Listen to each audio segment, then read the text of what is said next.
www.darsequran.com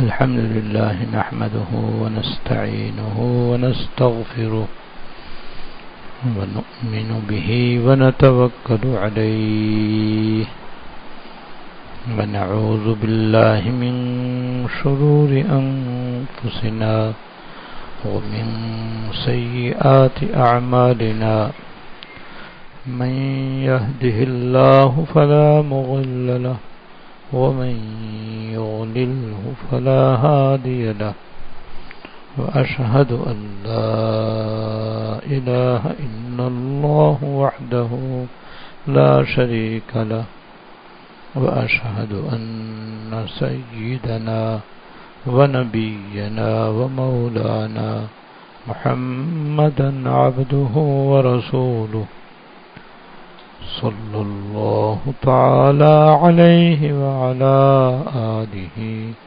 وأصحابه وبارك وسلم تسليما كثيرا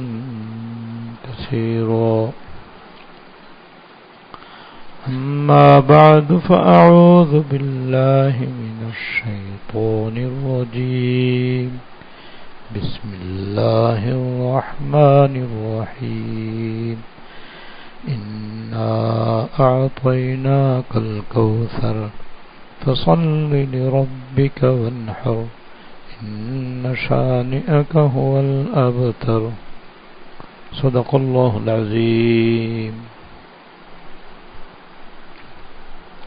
میرے قابل احترام بزرگوں، گزشتہ منگل کو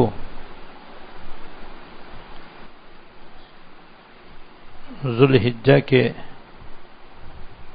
شروع کے 10 دنوں کی فضیلت بیان کی گئی تھی اور تکبیر تشریق کا حکم بتایا گیا تھا. تکبیر تشریق کا وقت آنے والا ہے. 9 ذی الحجہ کی فجر کی نماز سے 13 ذی الحجہ کی نماز عصر تک ہر فرض نماز کے بعد ہر مسلمان عاقل بالغ مرد عورت پر ایک مرتبہ تکبیر تشریق کہنا واجب ہے.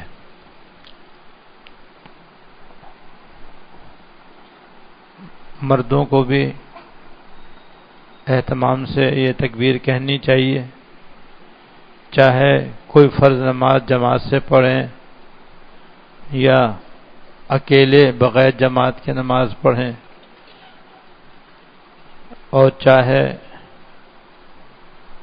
اقامت کی حالت میں پڑھیں اور چاہے سفر کی حالت میں پڑھیں، ہر صورت میں واجب ہے. اور عورتوں پر بھی واجب ہے. عورتوں کو زیادہ توجہ اور دھیان سے اس واجب کو ادا کرنا چاہیے، کیونکہ اکثر انہیں بھول ہو جاتی ہے. اور اس بارے میں عرض کیا گیا تھا کہ بھول سے بچنے کا طریقہ یہ ہے کہ تکبیر تشریق کمپوز کر کے یا لکھوا کر کے گھر میں جہاں نماز عام طور پر پڑھی جاتی ہے وہاں پر دیوار میں لگا لی جائے، اور تو جب نماز پڑھیں گے تو انشاءاللہ یاد آ جائے گی. بیان کے ختم پر انشاءاللہ تعالی بعض احباب نے اس کو چھپوا دیا ہے، تو وہ آپ لے لیجئے اور اپنے گھر کے خواتین کو پہنچا دیجئے.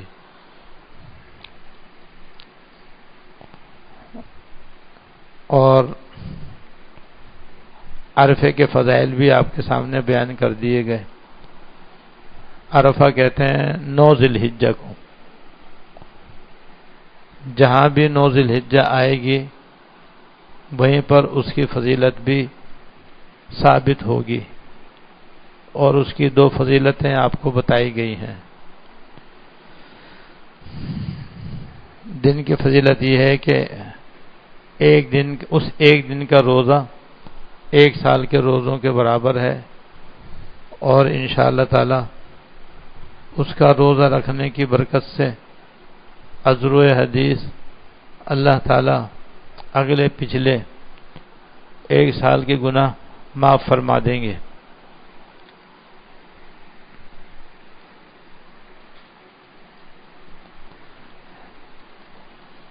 اور رات کی فضیلت وہی ہے جو پہلے بیان ہوئی ہے کہ ہر شب کی عبادت شب قدر کی عبادت کے برابر ہے۔ اس کے بعد بقرعید کی شب بھی بڑی مبارک رات ہے، اور یہ بھی عبادت کی رات ہے۔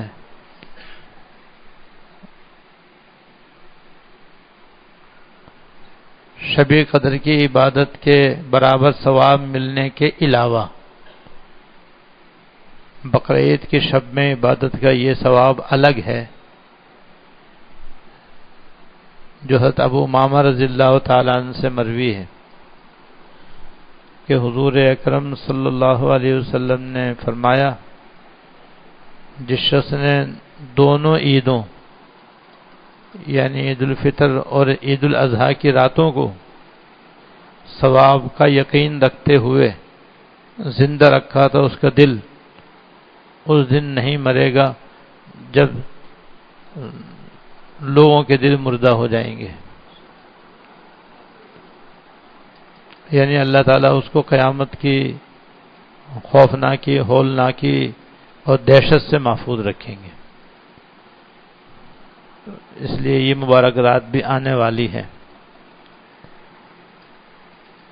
اور حضرت معاذ بن جبل رضی اللہ تعالیٰ عنہ سے مروی ہے کہ سرکار دو عالم صلی اللہ علیہ وسلم نے فرمایا کہ جس آدمی نے ذکر و عبادت کے ذریعے 5 راتیں زندہ رکھی، یعنی ان راتوں میں اس نے عبادت کی، اللہ تعالیٰ کا ذکر کیا، دعائیں کی، تلاوت کی، نوافل پڑھے وغیرہ، تو اس کے لیے جنت واجب ہو جاتی ہے۔ یعنی ضرور اللہ تعالیٰ اپنے فضل و کرم سے اس کو جنت میں داخل فرمائیں گے۔ ان میں سے 3 راتیں ماہ ذوالحجہ میں ہیں۔ ایک 8 ذوالحجہ جس کو یوم الترویہ کہتے ہیں، اور ایک 9 ذی الحجہ کی رات جس کو عرفے کی رات کہتے ہیں۔ نمبر 3 بقرعید کی رات، نمبر 4 عید الفطر کی رات، نمبر 5 شب برات 15 شعبان کی رات۔ یہ 5 راتیں ہیں جس میں جاگ کر عبادت کرنے سے آدمی لازماً جنت کا مستحق بن جاتا ہے۔ تو یہ 3 راتیں اب آنے والی ہیں، اس لیے ہر رات بڑی قابل قدر راتیں ہیں، ہر رات بڑی قابل قدر ہے، ہر دن بڑا قابل قدر ہے۔ اللہ تعالیٰ ہم سب کو عمل کی توفیق عطا فرمائے۔ اس کے بعد 10 ذی الحجہ سے قربانی شروع ہو جائے گی، جو ان ایام کی سب سے بڑی عبادت ہے۔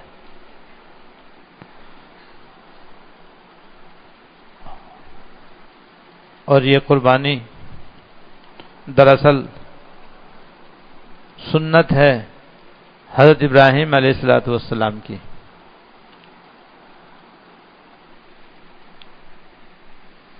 جس کا ذکر ایک حدیث میں ہے۔ حضرت زید بن ارقم رضی اللہ تعالیٰ عنہ سے مروی ہے کہ صحابہ کرام نے حضور سے عرض کیا، یا رسول اللہ یہ قربانی ہم کیوں کرتے ہیں؟ آپ نے فرمایا تمہارے والد حضرت ابراہیم علیہ السلام کی سنت ہے۔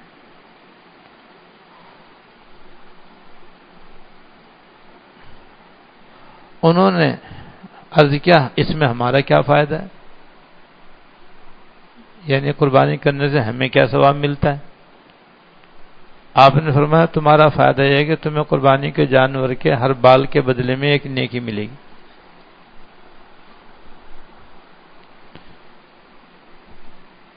انہوں نے پھر عرض کیا یا رسول اللہ جن جانوروں کے جسم پر اون ہے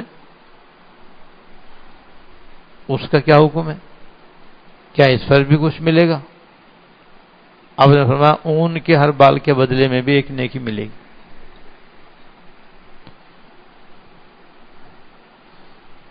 تو اس حدیث میں دو باتیں بیان کی گئی ہیں، ایک تو یہ کہ قربانی حضرت ابراہیم علیہ السلام کی سنت ہے، جس کا حکم ہماری شریعت میں بھی اللہ پاک نے دے دیا ہے، جیسے سورہ انا اعطیناک الکوثر میں اللہ تعالیٰ نے یہ حکم دیا ہے، آپ سے فرمایا فصلی لربک وانحر، اپنے رب کی نماز پڑھیے اور قربانی کیجیے۔ اور جس چیز کا حکم قرآن شریف میں آ جائے وہ واجب ہوتی ہے، معلوم ہوا قربانی کرنا واجب ہے۔ تو یہ حضرت ابراہیم علیہ السلام کی سنت ہے، اور اللہ تعالیٰ کا حضور کو اور حضور کے واسطے سے آپ کی امت کو اس کے کرنے کا حکم ہے۔ حضرت ابراہیم علیہ السلام کی سنت کیسے ہے، اس کا ذکر بھی اللہ تعالیٰ نے قرآن شریف میں فرمایا ہے،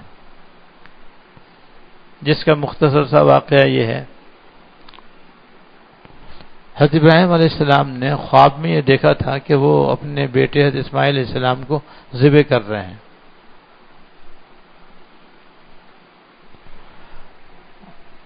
اور انبیاء علیہ السلام کا جو خواب ہوتا ہے وہ بالکل سچا ہوتا ہے،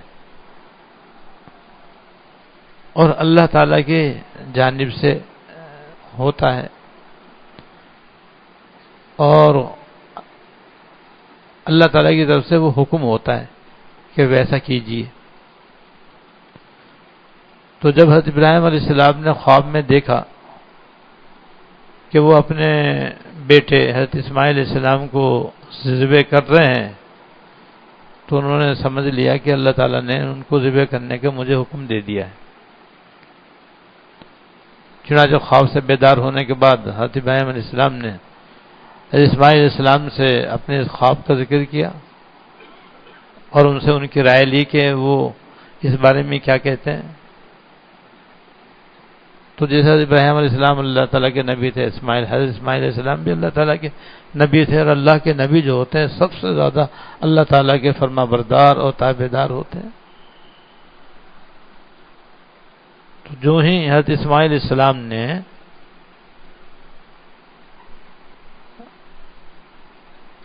حضرت ابراہیم علیہ السلام کا خواب سنا کہ وہ مجھے ذبح کر رہے ہیں، تو سنتے ہی انہوں نے عرض کیا یا ابت افعل ما تؤمر،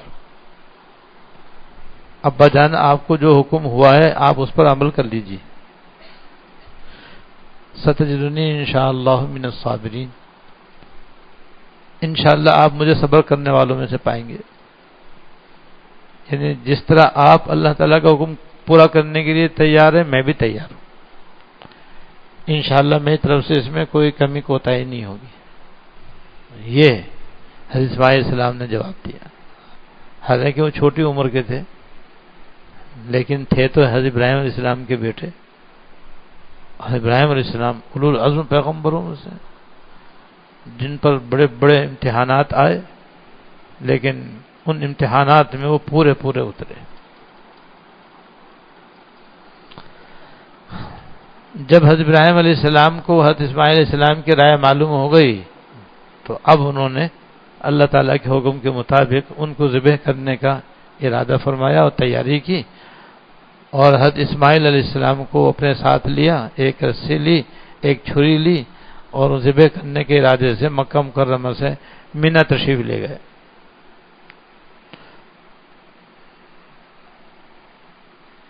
تاکہ وہاں جا کر انہیں ذبح کریں۔ مینا مکہ مکرمہ سے 3 میل کے فاصلے پر ایک بہت ہی لمبا میدان ہے جہاں پر حج کے دنوں میں حاجی قیام کرتے ہیں، اور آپ نے دیکھا ہوگا کہ بہت سارے خیمے وہاں پر لگے ہوئے نظر آتے ہیں، اسے مینا کہتے ہیں۔ جب مکہ مکرمہ سے اس میں داخل ہوتے ہیں تو مینا میں داخل ہوتے ہی تھوڑے دور کے فاصلے پر وہ جگہ پہلے محفوظ تھی جہاں حضرت ابراہیم علیہ السلام نے حضرت اسماعیل علیہ السلام کو ذبح کرنے کے لیے لٹایا تھا، جس کو منہر اسماعیل کہتے تھے۔ اب وہ جگہ توسیع میں آ گئی ہے اور ختم ہو گئی ہے۔ بہرحال جب حضرت ابراہیم علیہ السلام حضرت اسماعیل علیہ السلام کو ذبح کرنے کے ارادے سے مینا میں داخل ہونے لگے تو شیطان حضرت اسماعیل علیہ السلام کو بہکانے لگا۔ حضرت ابراہیم علیہ السلام کو تو بہکا نہیں سکتا تھا کیونکہ تو اللہ تعالیٰ کے اس وقت جلیل القدر پیغمبر تھے۔ حضرت اسماعیل علیہ السلام چونکہ چھوٹے تھے اور بچے تھے، اس لیے ان کو اس نے بہکانے کی کوشش کی۔ حضرت ابراہیم علیہ السلام کو جب محسوس ہوا کہ یہ شیطان ان کے راستے میں رکاوٹ ڈال رہا ہے اور ان کو اللہ تعالیٰ کا حکم بجا لانے سے روکنے کی کوشش کر رہا ہے، تو آپ نے 7 کنکریاں اٹھا کر اس کے ماری، جس کی وجہ سے وہ زمین میں دھنس گیا۔ یہ وہ جگہ ہے جس کو جمرہ عقبہ کہتے ہیں۔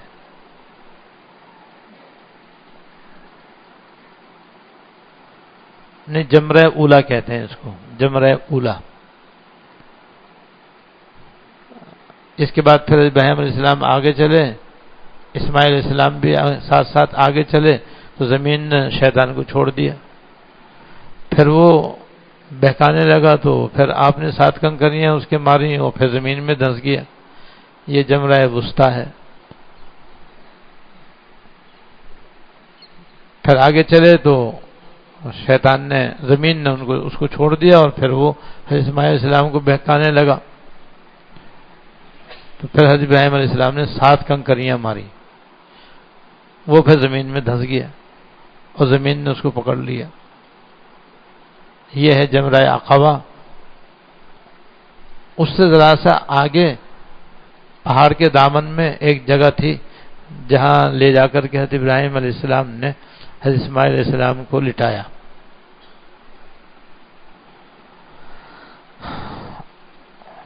اور لٹا کر کے انہیں ذبح کرنے کی کوشش کی۔ تو تفسیری روایات میں یہ ہے کہ جب حضرت ابراہیم علیہ السلام نے حضرت اسماعیل علیہ السلام کو ذبح کرنے کے لیے لٹایا تو حضرت اسماعیل علیہ السلام نے درخواست کی کہ ابا جان، ایک تو آپ میرے ہاتھ پاؤں اچھی طرح باندھ لیں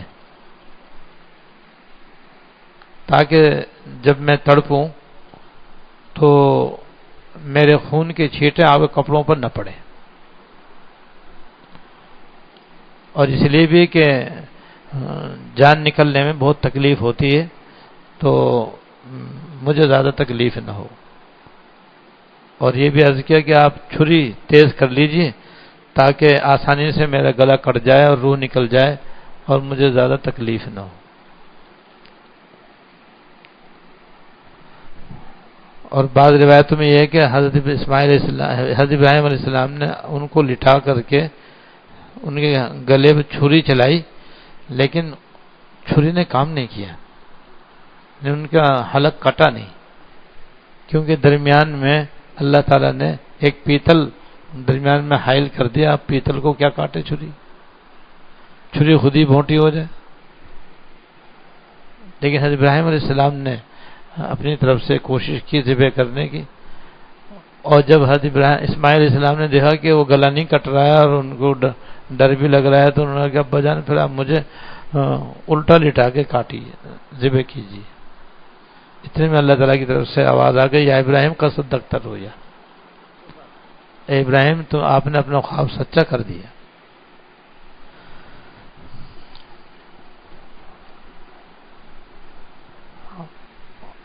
اور حضرت ابراہیم علیہ السلام کو جب اللہ تعالیٰ نے آواز دی تو انہوں نے اوپر دیکھا تو جبرائیل امین ایک مینڈا لیے ہوئے کھڑے تھے،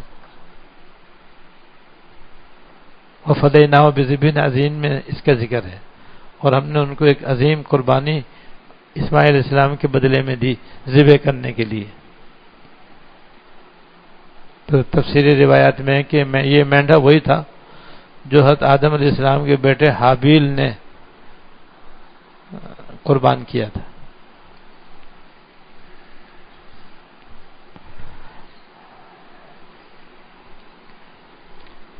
اس طرح سے حضرت ابراہیم علیہ السلام نے ذبح تو کرنے کی کوشش کی تھی اپنے بیٹے حضرت اسماعیل علیہ السلام کو، لیکن پھر اللہ تعالیٰ نے ان کے بدلے میں ایک جنت سے مینڈا بھیج دیا، اس مینڈے کو انہوں نے ذبح فرمایا، تو اس کو پھر آپ نے ذبح کیا، اور ذبح کرنے کے بعد سے پھر یہ جانوروں کی قربانی شروع ہو گئی۔ یہ ہے حضرت ابراہیم علیہ السلام کی سنت۔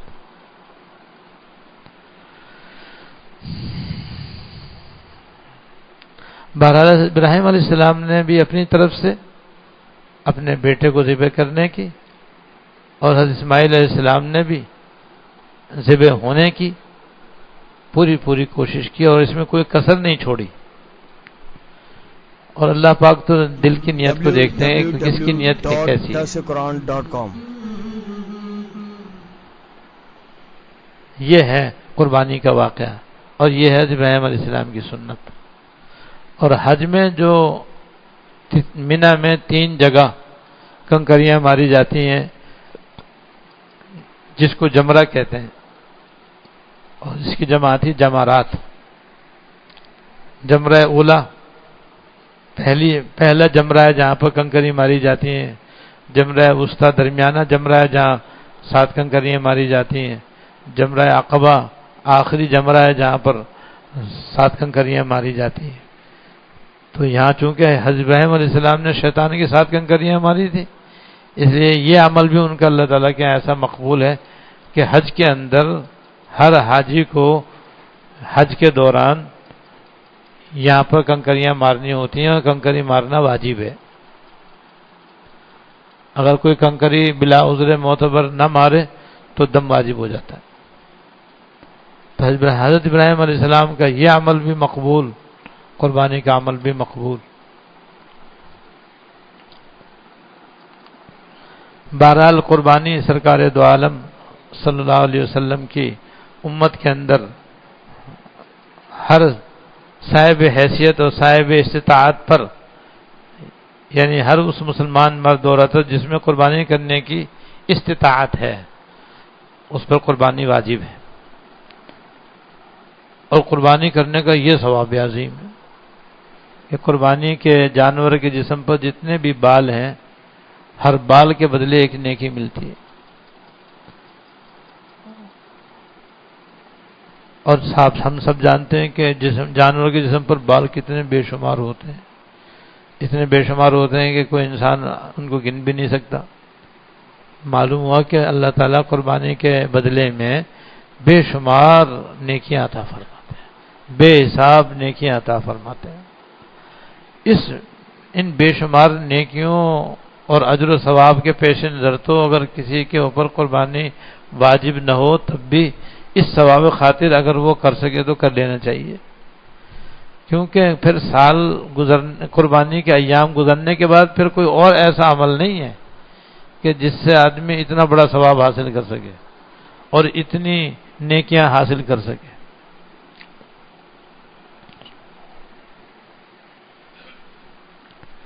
اسی طرح ایک حدیث میں قربانی کی یہ فضیلت ہے۔ حضرت عائشہ رضی اللہ تعالیٰ عنہ سے روایت ہے کہ رسول اللہ صلی اللہ علیہ وسلم نے فرمایا، بقرعید کی 10 تاریخ کو کوئی نیک عمل اللہ تعالیٰ کے نزدیک قربانی کا خون بہانے سے بڑھ کر محبوب اور پسندیدہ نہیں،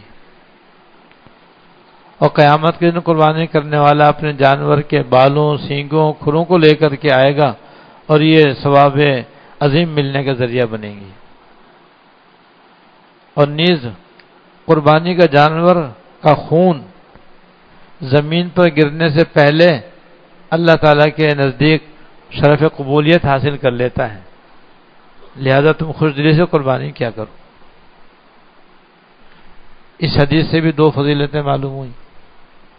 ایک یہ کہ قربانی کے دنوں میں اللہ تعالیٰ کے نزدیک قربانی کا عمل سب سے محبوب اور سب سے زیادہ پسندیدہ ہے، جس کا مطلب یہ ہے کہ جو قربانی کرے گا وہ بھی انشاءاللہ اللہ تعالیٰ کا نہایت ہی محبوب اور پسندیدہ بندہ بن جائے گا. دوسرا یہ کہ قربانی کا جانور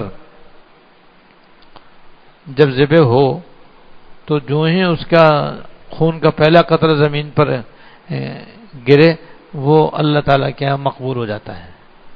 لیکن دو باتیں ضروری ہیں اس کے اندر. قربانی کے مقبول ہونے کے لیے دو باتیں ضروری ہیں. نمبر ایک،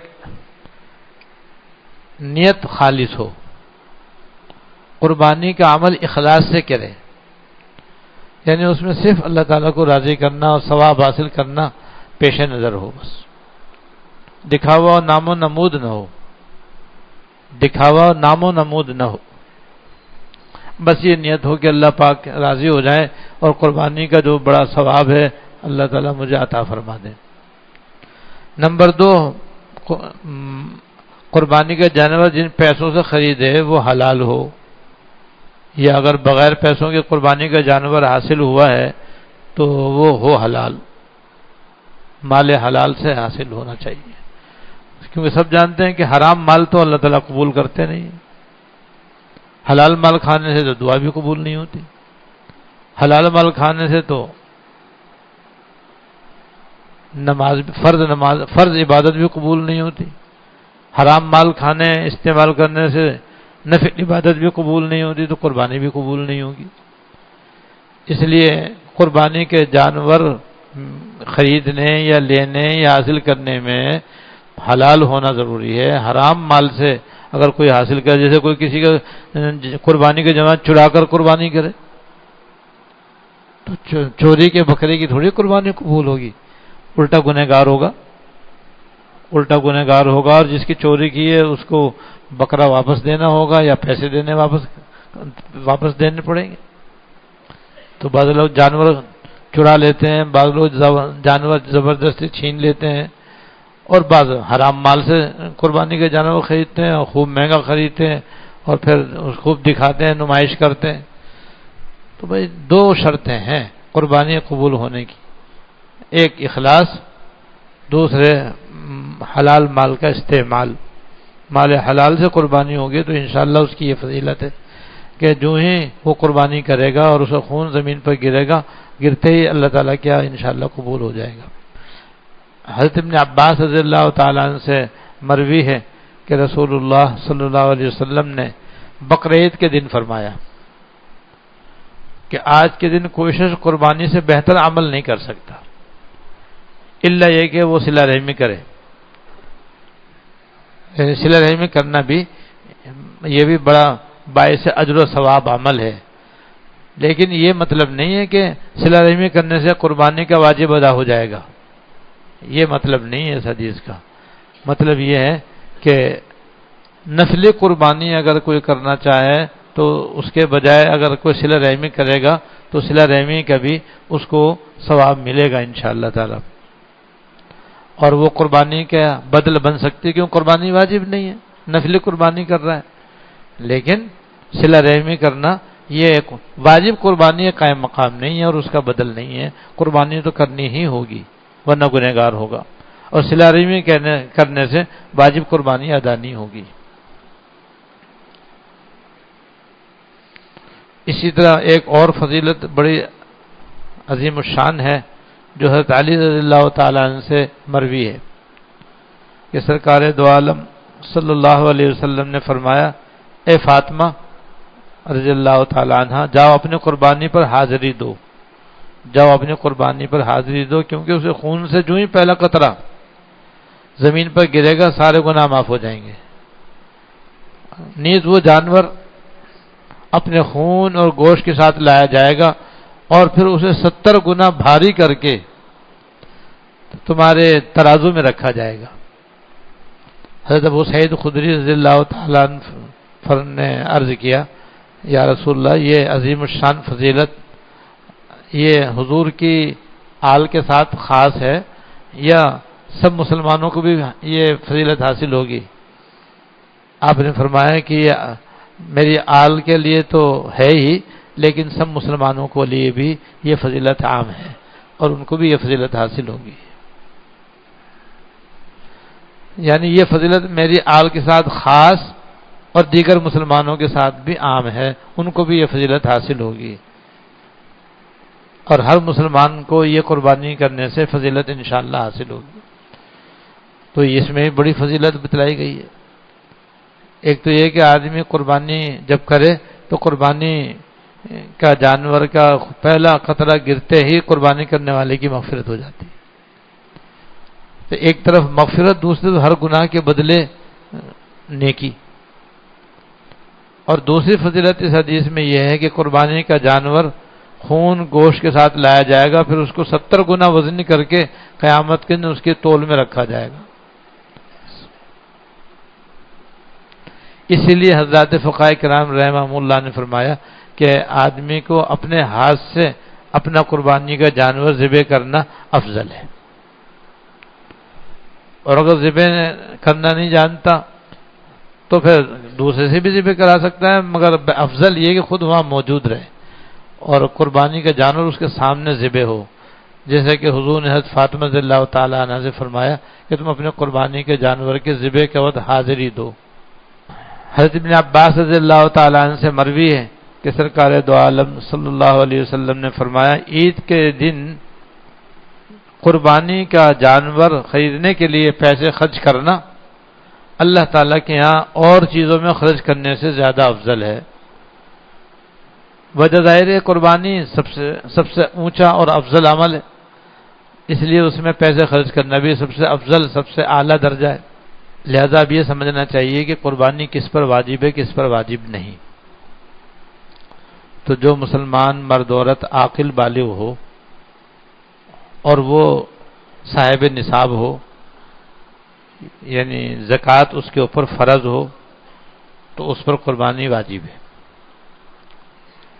اور اگر وہ صاحب نصاب نہیں ہے، صاحب زکوٰۃ نہیں ہے، لیکن اس کی ملکیت میں ضرورت سے زیادہ فالتو ساز و سامان اتنا ہے کہ اس کی مالیت سونے یا چاندی کے نصاب کے برابر یا اس سے زیادہ ہو جاتی ہے، تو اس پر بھی قربانی واجب ہے. اس لیے ہر ایک کو اپنی مالی حیثیت دیکھ لینی چاہیے. جس پر زکوٰۃ واجب ہو یا زکوٰۃ تو واجب نہ ہو، لیکن اس کے اندر قربانی کرنے کی استطاعت ہو اور اتنا فالتو سامان اس کی ملکیت میں موجود ہو کہ جس کی مالیت سونے یا چاندی کے نصاب میں سے کسی کے برابر ہو، تو اس کو چاہیے کہ قربانی کے دنوں میں قربانی کر لے.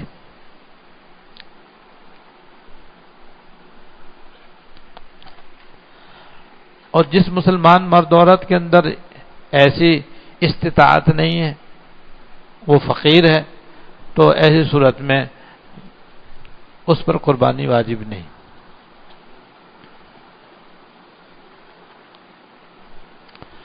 اس کے بعد چند آداب سمجھنے کی ضرورت ہے.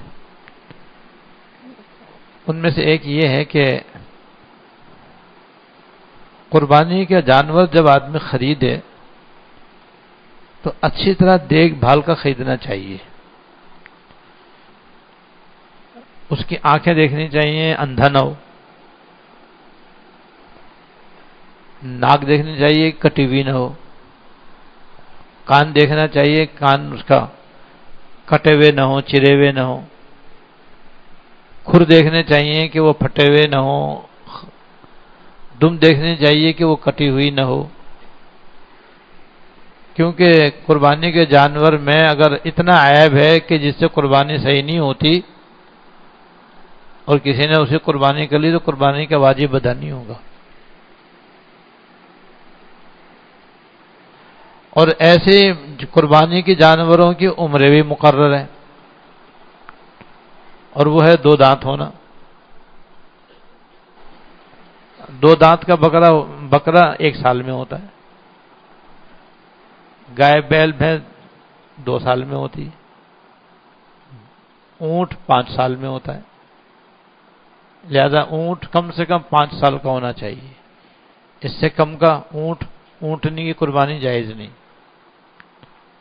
اور گائے بیل بھینس کم از کم 2 سال کی ہو، اس سے کم کی نہ ہو، 2 سال کی ہوں تو قربانی جائز ہے۔ بکرا بکری کم از کم 1 سال کی ہونا ضروری ہے، یعنی 1 سال کی عمر کا ہونا ضروری ہے، اس سے کم جائز نہیں۔ ہاں بھیڑ اور دمبا بہرحال اگر موٹا تازہ ہو، اور اتنا موٹا تازہ ہو کہ وہ 1 سال کے دمبوں اور بھیڑوں میں چھوڑو تو کچھ فرق نہ لگے، اور 6 مہینے سے کم نہ ہو، تو اس کی بھی قربانی جائز ہے۔ تو جب جانور آدمی خریدے تو ہمارے لیے تو نشانی اور علامت اس کا 2 دانت ہونا ہے، اور اگر 2 دانت نہیں ہیں لیکن بیچنے والا اور دینے والا یہ اطمینان دلاتا ہے کہ بالکل یہ 1 سال کا ہے، یہ 2 سال کا ہے، یہ 5 سال کا ہے، اور اس کی بات ہمیں جھوٹی نہیں لگ رہی، دل کو لگ رہا ہے کہ یہ سچ بول رہا ہے، تو پھر اس کی بات بھی مان سکتے ہیں، پھر چاہے بے شک 2 دانت نہ ہو تب بھی اسے قربانی ہو سکتی ہے۔ لیکن عام طور پر لوگ دھوکہ بہت دیتے ہیں، قسمیں تک جھوٹی کھا جاتے ہیں اور کہتے ہیں کہ نہیں یہ 2 سال کا ہے یا 1 سال کا ہے، حقیقت میں ہوتا نہیں ہے۔ تو جھوٹی قسم خود گناہ، جھوٹ بولنا خود گناہ، دھوکہ دینا خود گناہ، تو ایسے لوگوں کی بات کا اعتبار نہیں۔ جس کی بات پر پورا اعتبار اور اطمینان ہو تو اس کی بات پر عمل ہو سکتا ہے۔ تو ایک تو عمر دیکھنی چاہیے کہ جانور کی جو عمر ہے وہ جو شریعت نے بتائی ہے، جو میں نے ابھی آپ کے سامنے بیان کی ہے، وہ اس کے مطابق ہونا چاہیے۔ ہمارے لیے علامت اس کی 2 دانت ہونا ہے، کم سے کم 2 دانت ہو، 4 دانت 6 دانت کی تو ہے ہی جائز۔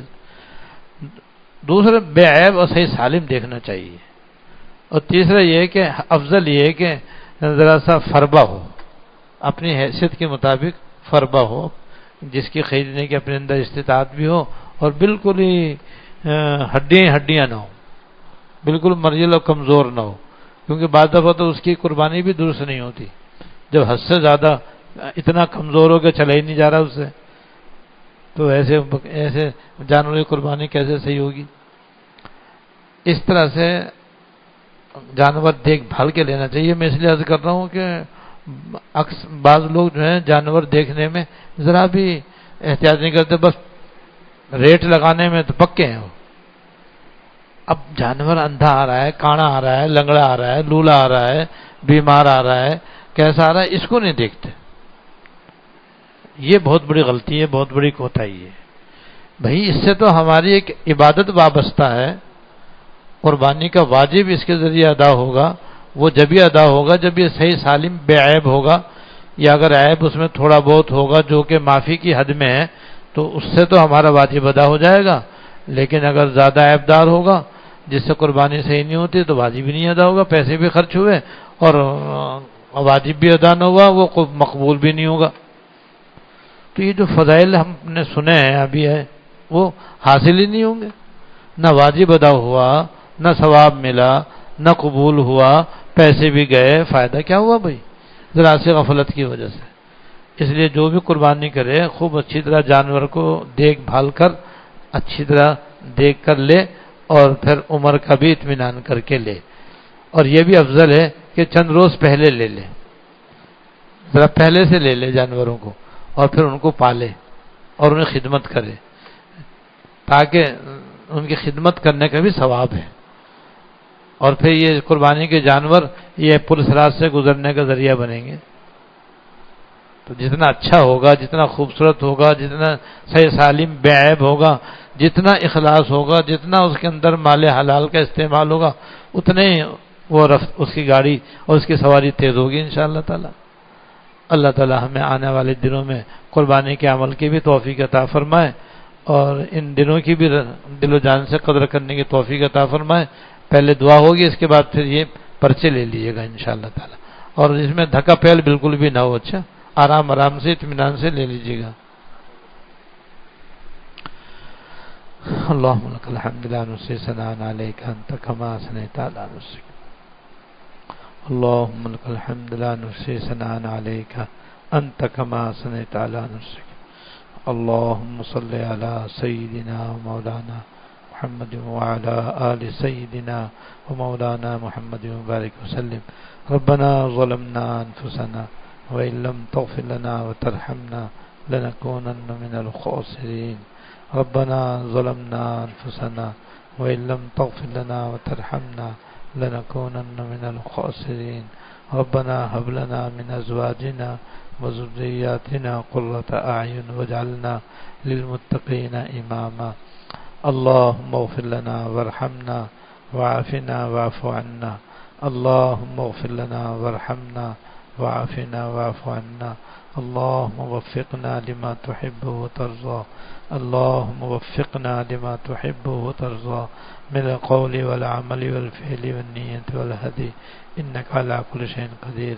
یا ارحم الراحمین، یا رب العالمین، یا حی یا قیوم، یا ذی الجلال والاکرام، ہم سب کے اگلے پچھلے چھوٹے بڑے خفیہ علانیہ سارے گناہوں کو معاف فرما.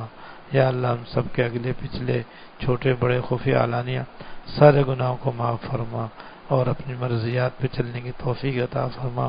یا اللہ یہ جو مبارک دن رات چل رہے ہیں ہمیں ان سب کی دل و جان سے قدر کرنے کی توفیق عطا فرما. ان ایام میں زیادہ سے زیادہ اپنی عبادت و طاعت کی توفیق عطا فرما. زیادہ سے زیادہ گناہوں سے بچنے کی توفیق عطا فرما. ہم سب کو خاص اپنی مرضیات پہ چلنے کی توفیق عطا فرما اور زیادہ سے زیادہ ہمیں قربانی کی سنت پر عمل کی توفیق عطا فرما. یا اللہ اپنے رحمت سے اپنے فضل سے ہمیں قربانی کرنے کی توفیق عطا فرما اور اپنی بارگاہ میں شرف قبول عطا فرما اور قربانی کا جو ثواب عظیم بیان ہوا ہے وہ ہم سب کو نصیب فرما. یا اللہ وہ ہم سب کو نصیب فرما. یا ارحم الراحمین ہمیں اپنے جذبات اپنی اطاعت پر قربان کرنے کی توفیق عطا فرما. یا اللہ ہمیں اپنے قلبی جذبات کو، اپنے ارادوں کو، اپنی خواہشات کو، اپنے اعضاء و جوارح کو اپنا تابع دار بنانے کی توفیق عطا فرما، اپنا فرما بردار بنانے کی توفیق عطا فرما. قربانی کی روح ہم سب کو نصیب فرما. یا اللہ قربانی کی روح ہمیں نصیب فرما. یا ارحم الراحمین ہمیں تقوی عطا فرما. یا اللہ اپنے فضل سے ہم کو تقوی عطا فرما، اپنے رضا اور جنت الفردوس عطا فرما، اپنی ناراضگی اور دوزخ سے پناہ عطا فرما. یا ارحم الراحمین یا رب العالمین جتنے احباب نے اور خواتین و حضرات نے دعا کے واسطے کہا ہے سب کی نیک مرادیں پوری فرما. یا اللہ سب کی نیک مرادیں پوری فرما اور جتنے مسلمان خواتین و حضرات جہاں جہاں یہ بیان سن رہے ہیں سب کو ان دعاؤں میں شامل فرما اور ان کی نیک دعاؤں میں ہمیں شامل فرما. یا ارحم الراحمین سرکار دو عالم صلی اللہ علیہ وسلم نے آپ سے دنیا اور آخرت کی جتنی بھلائیاں مانگی ہیں اور آپ کے نیک بندوں نے آج تک مانگی ہیں سب ہمیں عطا فرما. یا اللہ سب ہمیں عطا فرما. اور سرکار دو عالم صلی اللہ علیہ وسلم نے دنیا اور آخرت کی جن چیزوں سے پناہ مانگی ہے اور آپ کے نیک بندوں نے آپ سے پناہ مانگی ہے ان سب سے بھی ہمیں پناہ عطا فرما. یا اللہ ان سے ہمیں پناہ عطا فرما. ربنا تقبل منا انك انت السميع العليم وتب علينا انك انت التواب الرحيم. صلی اللہ تعالی علی النبی الکریم محمد و آلہ و اصحابہ اجمعین آمین برحمتک.